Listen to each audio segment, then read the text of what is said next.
guys with another stack of comic books. DC put out 6 new Batman books this week, and I did buy the entire stack. So first up, we have the one non-continuity book, the DC Black Label Batman vs. Bigby. This is issue number 6. I believe this is at last the final issue. I've read the first 3 issues, I think, and then I decided to wait, and I'm going to go back and read the whole thing from the beginning. I will definitely be doing a Many Worlds of Batman episode on this at some point in the next few weeks.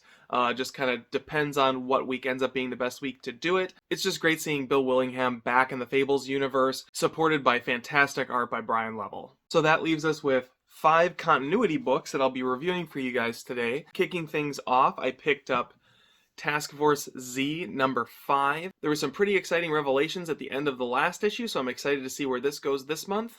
Next up, we got Harley Quinn number 12, the second part of the What Time Is It storyline? Or Do the Math. I Did the Math Wrong storyline. What's this called? We also got Robin issue 11 today, which, we're starting to wrap up this Lazarus Island storyline. We are definitely building towards the League of Lazarus versus the League of Assassins. So I'm guessing this is going to be kind of a transitional issue, and we'll have to see if they sell me on this big crossover event starting in next month, maybe the month after. This week also continues the new creative team's take on Catwoman with issue 40. Really like this cover. I'm still a little bit bitter that Ram V's not on this book anymore and Fernando Blanco has moved on to Detective Comics. So I was pretty iffy on issue 39. Curious to see if issue 40 is going to win me over. Finally, that just leaves us with Detective Comics 1054. Another week, another issue of Detective Comics. This is now part 8, I think, of the Tower, and I'm really excited to see some sparks start flying in this book. It's been building up for 7 issues now. Alright, so there's your reading list for the week. I'm gonna get reading.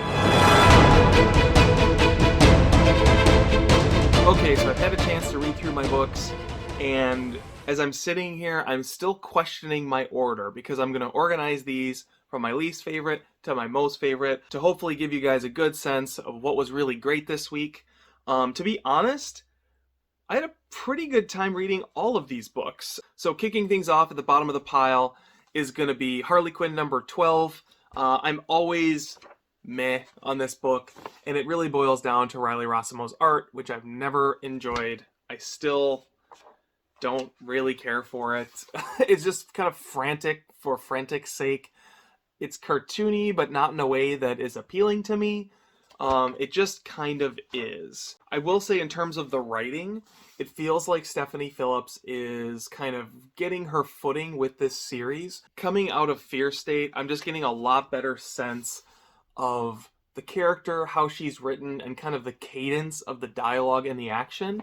A large part of that is actually due to the layouts, which have been improving throughout the course of this series, in my opinion. And so it's hard to say how much of that is Riley Rossimo and how much of that is Stephanie Phillips. But regardless, the voice on this comic is definitely coming into its own.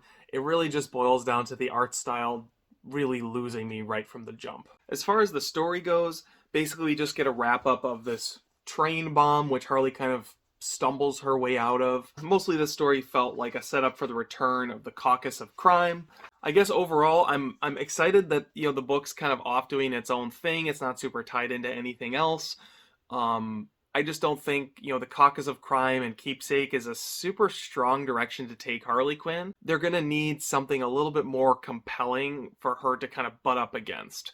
I think Harley Quinn works really well when she's up against the Joker, or if it's kind of like a slice of life road trip type thing, like Harley and Ivy. But this, weekly fighting crime, being on the side of good Harley Quinn, for some reason just feels like it lacks focus to me. Okay, so as I already alluded to, the next 3 books in the stack are all really closely weighted.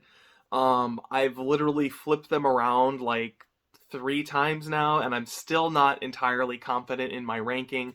But we're going to go with it. Just know that all these books are operating at a pretty similar level. I'm going to give the second worst book, which saying that feels too harsh for this book, but second from the bottom is going to go to Task Force Z number 5, solely based on the art.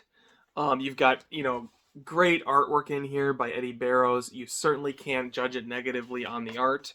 The main thing holding this back for me from being higher on the list is just a super compelling reason for this book to exist at all. Every month when I read this book, I always say the same thing. Well, that was a fun read, but I don't know why this book exists in the DC universe. Like, what is the point of it? It does tie loosely into Robin, which we'll be talking about very soon. And it also ties loosely into Suicide Squad and things going on with Amanda Waller.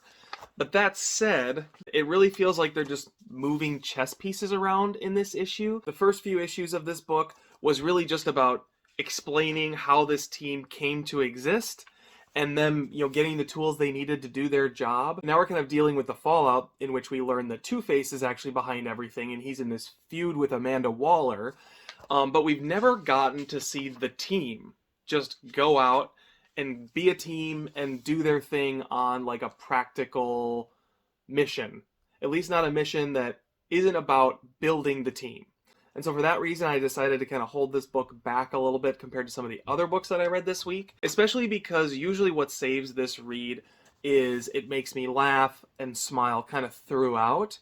Whereas in this, it's just kind of a lot of bickering between all the different people trying to manipulate, the Suicide Squad, Task Force Z, and then this like alternate Suicide Squad. It's just kind of a political mess. Comparative to prior issues, it just felt less fun to me. Riding right in the middle of the pack for me this week is going to be Robin number 11. And it's because I both loved and hated this book this week. It's not a matter of it was the most meh book of the week. It was the book where I was highly irritated for part of it, and for the other part of it, I got really excited. This is going to be a really difficult book to talk about without spoiling, but I'm going to do my best not to give away the ending of it, but just understand going in that the ending is what made this book beat out Task Force Z on my ranking. So taking a look at the interior of the book, I'm just going to get the part that annoyed me out of the way right off the top, and that's Ra's al Ghul. I just really don't get or like this take on the character. It's just too far outside of the Ra's al Ghul that we've known for 40 years now, prior to this book coming out. The way they're portraying him in this is as this like born-again surfer dude, peace, love. I just don't understand why you'd do that with a character like Ra's al Ghul. And so every time he's come up in this arc, it's just been a big holdback. However, on a positive note, we're finally off the island, turning a new page, and Robin gets to spend a little bit more time with Flatline. They get to develop their relationship quite a bit, which feels good. Like, it's nice to see Damian in a new place. Too often, Damian is written as, the evil son of the Demon's Head with a Robin costume on. And he's just grown a lot as a character, and it's nice to see that recognized. They spend a fair amount of time talking about Lazarus vials. I actually read this right after reading Task Force Z, which was actually a really nice 1-2 punch, because the greater goings-on of the DC universe is affecting both of these books, just from different angles. And then as the book wraps up, Robin has a nice little moment with Flatline, which is observed by Ra's al Ghul and Talia al Ghul, which was kind of a nice moment, before Robin cooks up a scheme of his own, which is the end of the book, and I'm not going to spoil it for you. So that leaves the runner-up as Catwoman number 40. I'm excited to say that I think it sold me on this issue. I think the jury's going to be out until this whole first 4-issue arc kind of wraps up and we get a chance to see where the writer and artist are really going with this. But overall, this was actually a lot of fun to read. You get a lot of Catwoman just hopping in and kicking the crap out of people, which felt a little bit more organic this issue than it did in the last one for some reason. I think the whole stripper pole angle, while it made for some nice art, was just kind of like cliche. I'm not quite sure why that didn't work as well for me. But in this issue, you really get the brutal Catwoman, and a lot of the combat in it is just shown through, backlit shadows, lots of reds, lots of cool blues, some really exciting action in this read. As far as the story goes, she's basically been trying to take the war to the crime families and kind of set them straight. There is a prostitute from the last issue that ends up as a casualty in this issue, which feels a little bit like Girlfriend in the Refrigerator to me. I don't think you can get away with let's just kill the female character to create motivation for your hero just because your hero is a woman. But that's, you know, I guess a matter of opinion. I'm not sure if people will agree with me or not on that. And as things wrap up, Onyx is trying to convince Catwoman that she hasn't taken the war far enough and it's time to start killing again. So yeah, overall this was a great read. Catwoman is very well written. It's got kind of a hard-boiled, grim darkness that maybe is pushing the envelope a little further than I would like, but it's definitely finding its footing, and it's got great art on the inside, great art on the cover. Can't go wrong with Catwoman number 40 this week. I really liked it. So then the big question today is, will Detective Comics ever not be my pick of the week? The thing about this book is I really like the Tower storyline, but I also really like the House of Gotham backup story. And when one of them falters, the other one picks up the slack. So it just always keeps this book towards the top of my pile. This week, we not only have a fantastic cover, but both stories are firing on all cylinders, and this was an absolute page-turner for me. Over the last 2 issues, we've been watching Dr. Ware and Psycho Pirate completely lose control of this whole Arkham Tower scheme. They're trying to get money from the mayor. They're not going to get it in time. They have to pay back the Penguin.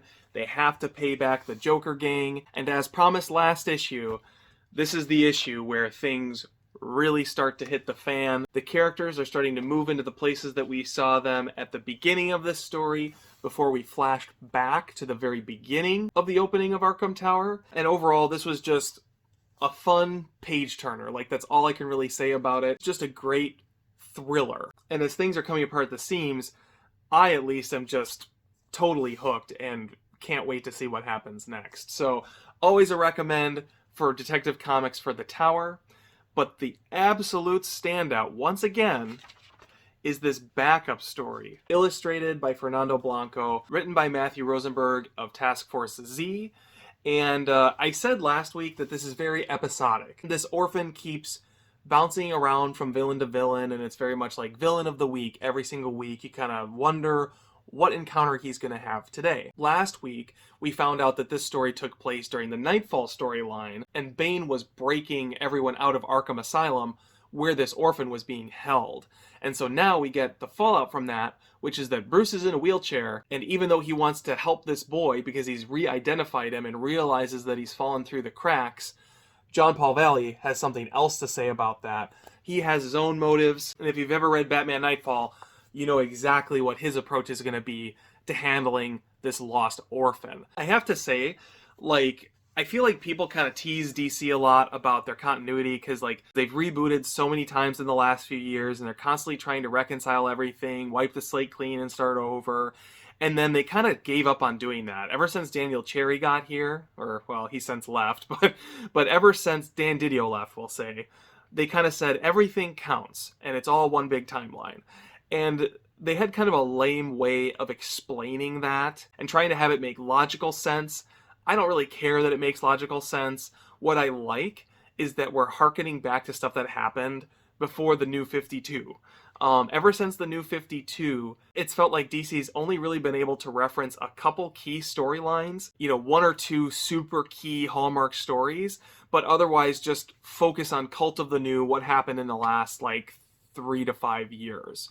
The nice thing about Infinite Frontier is we're getting a ton of references to books from the 80s, from the 90s, all the way up through to the current day. And it really adds a lot to, like, the gravitas of all of these different superheroes and all the different things that they've gone through that's been missing since basically 2011. So House of Gotham this week, yet another great example of that. All told, no bad books this week. I genuinely enjoyed everything. Harley Quinn was certainly right on the line for me, but I had a decent enough time reading it. And the rest of these books were very solid. Detective Comics and Robin both had genuinely jaw-dropping moments for me. And then Catwoman and Task Force Z had great art, were well written, well laid out, and just well executed, decent superhero stories. So all told, I was really satisfied with what happened in Batman this week. I hope you guys enjoyed this video, and I hope you guys have a great week in comics. Thanks for watching.